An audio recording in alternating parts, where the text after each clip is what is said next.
सुंदर वन जंगल में टुनटुनी चिड़िया अपनी दो बहनों के साथ रहती थी। सबसे छोटी बहन का नाम पिंकी था और उससे बड़ी बहन का नाम सुनहरी चिड़िया था। टुनटुनी उन दोनों से बड़ी थी और उन दोनों से बहुत प्यार करती थी। उनके माता पिता नहीं थे, टुनटुनी चिड़िया ही उन दोनों को माँ बाप का प्यार देती थी। सुनहरी पिंकी, तुम दोनों मेरी छोटी बहन हो। मैं तुम दोनों से बहुत प्यार करती हूँ। मैं हमेशा तुम्हारा भला ही चाहूंगी। देखो, हमारा घर बहुत जगह से चटक गया है और इसमें बहुत सारी दरारें भी आ चुकी हैं। ये कभी भी टूट सकता है। इससे बेहतर है कि हम दूसरा घर ढूंढ लें। हाँ हाँ दीदी, तुम सही कह रही हो। चलो हम पास वाले जंगल में चलते हैं। वहाँ पर हम एक अच्छा सा पेड़ ढूंढ लेंगे जिस पर हम अपना घर बनाकर रहेंगे। दोस्तों, कल की वीडियो में आपने इतने कम लाइक क्यों किए? मुझे बहुत बुरा लगता है। दोस्तों, जब मैं आपके कहने पर कहानी बनाती हूँ और आप बहुत कम लाइक करते हो, और जब आप कम लाइक करते हो तो मुझे वीडियो बनाने का बिल्कुल भी मन नहीं करता है। तो प्लीज दोस्तों, अभी इस वीडियो पर जाकर लाइक कर दो। ये कहकर तीनों बहनें अच्छी पेड़ की तलाश में निकल पड़ती हैं। जंगल में काफी देर के बाद उन्हें 3 पेड़ मिल जाते हैं। उनमें से एक पेड़ आम का था और दूसरा पेड़ सेब का था। उन दोनों पेड़ों के बीच में एक तीसरा पेड़ भी था, वो बिल्कुल सूखा हुआ था। सुनहरी और पिंकी ने जल्दी जल्दी अपना पेड़ चुन लिया। सुनहरी ने आम के पेड़ को चुन लिया और पिंकी चिड़िया ने सेब के पेड़ को चुन लिया। टुनटुनी चिड़िया के पास रहने के लिए कोई पेड़ नहीं बचा। उसके पास सिर्फ एक सूखा पेड़ बचता है जिस पर ना तो कोई फल लग सकता था और ना ही वो उस पर रह सकती थी। तभी वो सुनहरी और पिंकी से कहती है, सुनहरी पिंकी, मैं तुम्हारी बहन हूँ ना, तो मैं नहीं चाहती कि हम तीनों अलग अलग रहें। क्यों ना हम तीनों एक साथ घर बनाकर रहें। हम हमेशा से भी तो एक साथ रहे हैं ना, और अब भला हम अलग कैसे रह सकते हैं? मैं तुम दोनों से अलग नहीं रह सकती। अरे वाह दीदी, मुझे तो पता है आपको पेड़ नहीं मिला ना, इसलिए आप हमें बहलाने वाली बातें कर रही हो। लेकिन हमें तुम्हारे साथ रहने का कोई शौक नहीं है। हम बचपन से ही तुम्हें झेलते आ रहे हैं। अब मैं तुम्हारे साथ नहीं रह सकती। हम दोनों को तो अपना अपना पेड़ मिल गया है। अब तुम भी अपना पेड़ देख लो।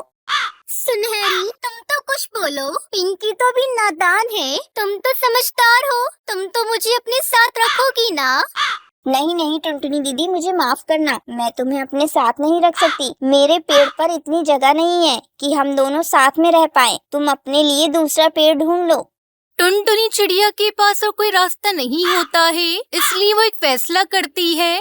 आज मेरी अपनी ही बहनों ने मेरा साथ छोड़ दिया। जिन बहनों को मैंने माँ बाप का प्यार देकर पाला, उन्होंने ही मेरा साथ छोड़ दिया। लेकिन कोई बात नहीं, मेरा फर्ज पूरा हो गया। अब मैं सूखे पेड़ में ही रहूंगी। मैं इसमें पानी डालूंगी। क्या पता इस सूखे पेड़ में जान आ जाए, इसमें पत्ते आने लगे। भला मैं अपनी बहन को छोड़कर भी तो नहीं जा सकती। मैं यही रहूंगी इन्हीं के पास, भले ही मुझे सूखे पेड़ पर रहना पड़े। ये सोचकर टुनटुनी चिड़िया रोजाना सूखे पेड़ में पानी डालना शुरू कर देती है। एक दिन टुनटुनी पेड़ में पानी डालकर पेड़ के पास बैठी थी, तभी पिंकी चिड़िया उसका मजाक उड़ाने लगती है। अरे टुनटुनी दीदी, तुम्हें कोई दूसरा पेड़ ढूंढ लेना चाहिए। ये तुम मरे हुए पेड़ की सेवा क्यों कर रही हो? तुम पागल तो नहीं हो गई हो? तुम चाहे इसकी कितनी भी सेवा कर लो, लेकिन ये मरा हुआ है। ये ना ही तो तुम्हें खाने के लिए फल दे सकता है और ना ही रहने के लिए जगह दे सकता है। मेरी बात मानो, तुम कहीं और जाकर दूसरा पेड़ देख लो। हाँ हाँ टुनटुनी दीदी, पिंकी सही कह रही है। तुम कहीं और जाकर दूसरा पेड़ ढूंढ लो। तुम दोनों को मेरी चिंता करने की कोई जरूरत नहीं है। मैं जानती हूँ तुम दोनों मेरी चिंता नहीं कर रही हो। तुम दोनों बस मेरा मजाक उड़ा रही हो। लेकिन कोई बात नहीं, मैं तुम दोनों से बहुत प्यार करती हूँ और तुम दोनों की फिक्र करना मेरा फर्ज है। माँ और पिता से मरते वक्त मैंने ये वचन लिया था कि मैं तुम दोनों की हमेशा सुरक्षा करूँगी और माँ बाप की तरह हमेशा तुम्हारा ख्याल रखूंगी। तो मैं तुम्हें छोड़कर कैसे जा सकती हूँ? ठीक है टुनटुनी दीदी, जैसे तुम्हारी मर्जी। जो करना है करो, हमें क्या। इसी तरह कुछ दिन बाद टुनटुनी के सूखे पेड़ में पत्ते निकलने शुरू हो जाते हैं, जिसे देखकर टुनटुनी खुश हो जाती है। अरे वाह, इस पेड़ में तो पत्ते निकल आए, पर ये तो मरा हुआ पेड़ था ना। इधर सुनहरी और पिंकी चिड़िया दोनों अपने पेड़ों की टहनियों को काट कर अपना घर बना लेती हैं, जिससे उन दोनों के पेड़ बिल्कुल सूख जाते हैं। एक दिन टुनटुनी चिड़िया अपने पेड़ में पानी डाल रही थी, तभी वो अपने पेड़ को देखती है कि उसके पेड़ में बहुत सारे हीरे लगे हुए हैं, जिसे देखकर वो खुश हो जाती है। हे भगवान, ये कैसे हो गया? इस पेड़ में हीरा कैसे लग सकता है? ये तो चमत्कार हो गया।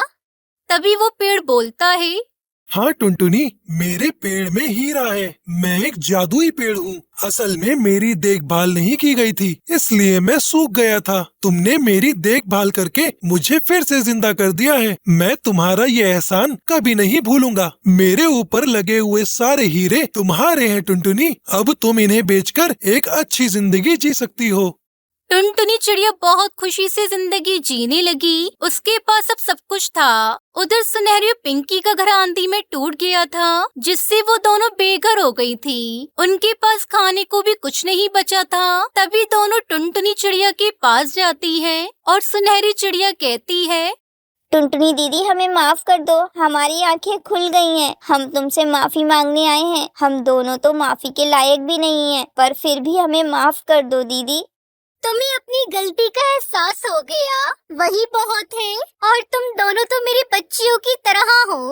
मैंने तुम्हें हमेशा अपने बच्चों की तरह पाला है। तुम दोनों थोड़ा भटक गई थी, लेकिन अब सही रास्ते पर आ गई हो, इसलिए मैं तुम दोनों को माफ कर रही हूँ और अब हम एक साथ ही रहेंगे। इस तरह से फिर तीनों बहनें खुशी खुशी एक साथ रहने लगती हैं।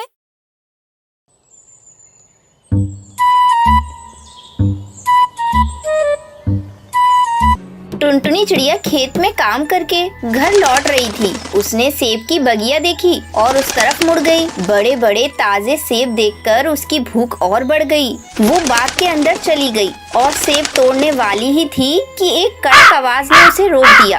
ए चिड़िया, खबरदार, जो सेब को हाथ लगाया, बाग से बाहर निकल। जल्दी से बाहर आ जा, नहीं तो तेरी हड्डी पसली एक कर दूंगा। ठीक है काका, मैं आपके सेब नहीं तोड़ूंगी। बहुत भूख लगी थी, इसलिए सेब खाने का इरादा बन गया था। क्षमा कीजिए, मेरी ही गलती है। मेरी भूख ने गुनाह करने के लिए मजबूर कर दिया था।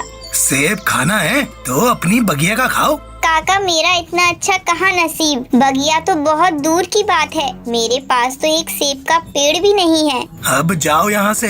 दोबारा मेरे सेब की तरफ देखना भी मत। हर सेब की कीमत होती है। तू कंगाल क्या समझेगी? चल निकल। टुनटुनी चिड़िया अपने हालात के बारे में सोचने लगी। उसे बहुत दुख हो रहा था। उस गरीब का दिल रो रहा था। वह मजबूर होकर दुखी मन से अपने घर की तरफ लौटने लगी। रास्ते में एक बूढ़ी कबूतरी सेब का टोकरा लेकर बैठी थी। टुनटुनी चिड़िया को देखते ही उसने आवाज दी, ओ बेटी, इधर आओ। क्या ये टोकरा मेरे सर पर उठा दोगी? हाँ काकी, अभी उठाती हूँ। टुनटुनी चिड़िया ने देखा बहुत सारे सेब टोकरी में भरे हुए थे, इसलिए उसने महसूस किया कि आज बूढ़ी काकी के सेब ज्यादा बिके नहीं हैं। काकी, लगता है आज आपके सेब बिकने से रह गए। हाँ बेटी, कभी कभी दोहरी तकलीफ उठानी पड़ती है। पहले कमाई ना होने की तकलीफ और दूसरी भरी टोकरी घर ले जाने की तकलीफ। पक्षी बड़ी बड़ी दुकानों में मोल भाव नहीं करते, लेकिन मेरे सेब बहुत सस्ते में खरीदना चाहते हैं। कभी कभी तो इतने कम दामों में मांगते हैं कि मेरी लागत भी उससे ज्यादा होती है।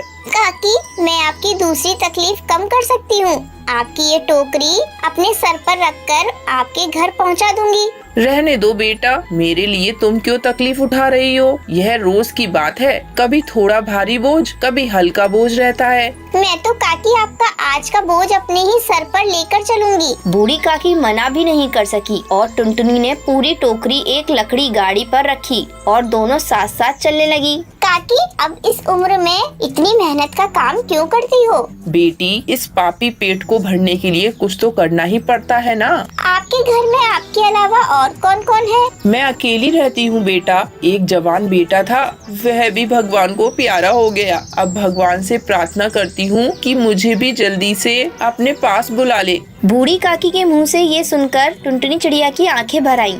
काकी, मैं आपकी टोकरी लाने और ले जाने का काम करूंगी। इतना भारी बोझ लेकर चलना आपके लिए हानिकारक है, इतना तो कर ही सकती हूँ। टुनटुनी चिड़िया सेब बेचने के लिए आवाज लगाने लगी।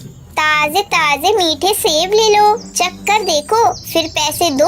लाजवाब लाल लाल सेब ले लो। एक कबूतर आया, उसने बहुत सारे सेब खरीद लिए। बूढ़ी काकी का मुंह खिल उठा। बातें करते करते बूढ़ी काकी का घर आ गया और टुनटुनी ने टोकरी उसके घर के अंदर रख दिया और बाहर आने लगी। रुक जाओ बेटी, तुम्हारा नाम क्या है? काकी, मेरा नाम टुनटुनी है। वैसे पक्षी मुझे टुन्नू टूनी कुछ भी कहते हैं। इतने में बूढ़ी काकी ने 2 सेब टुनटुनी के हाथ पर रख दिए। बेटी खा लेना इसे, बड़ी मेहनत की है तुमने। काकी, मैं एक सेब खाऊंगी और दूसरा घर ले जाऊंगी। भगवान की कृपा अगर हो गई तो मैं सेब का पेड़ उगाऊंगी। काकी, ये दुनिया भी बड़ी अजब गजब है। कोई नफरत से भगाता है और कोई प्यार से खिलाता है। ठीक है बेटा, खा लेना और इसके बीज को खेत में डाल देना। टुनटुनी ने सेब खाए और उसके बीज अपने पास रख लिए। उसने सेब के कई बीज लगाए, लेकिन एक पौधा तैयार होने लगा। वह देखते ही देखते बड़ा हो गया। टुनटुनी चिड़िया उसे बार बार देखती और जितनी बार देखती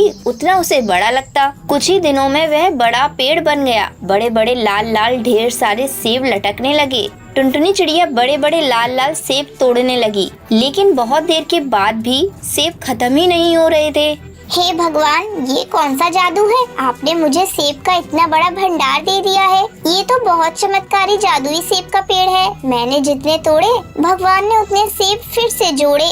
इसके फल तो खत्म ही होने का नाम ही नहीं ले रहे। अब तो मेरी बूढ़ी काकी को भी फल बेचने के लिए दर दर नहीं भटकना पड़ेगा। टुनटुनी चिड़िया के पास सेब के फलों का बहुत बड़ा भंडार हो गया। उसने उन्हें बेचकर बहुत सारा धन इकट्ठा किया। वह बूढ़ी काकी के पास गई। काकी, आज से आप टोकरी में फल नहीं बेचेंगी। बेटा, ये क्या कह रही हो? काकी, भगवान की कृपा से अब आपकी ये बेटी कमाएगी और आप मजे से घर में भगवान की पूजा और भजन करना। टुनटुनी चिड़िया बूढ़ी काकी को अपने घर ले गई और दोनों खुशी खुशी रहने लगी।